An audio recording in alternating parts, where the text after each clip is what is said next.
Naitwa Gabriel Simoni Mwanzalila, mkuu wa shule ya sekondari Namabengo ambayo ipo katika halmashauri ya wilaya ya Namtumbo, mkoa wa Ruvuma.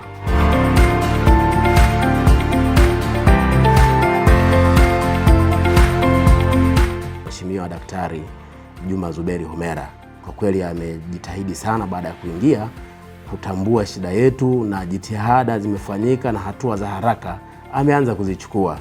Tumeshachimbiwa kisima karibu na shuleni ambacho ni kikubwa, kitahudumia shule na hata raia ambao wapo kuzunguka shule. Lakini tumeshaletewa tenki kubwa la lita 10,000. Tumeletewa pia pump ambayo itakuwa sasa inavuta maji kutoka chini kwenda kwenye tenki na hatimaye kutawanyika kwenda kwenye maeneo ambayo maji yanahitajika.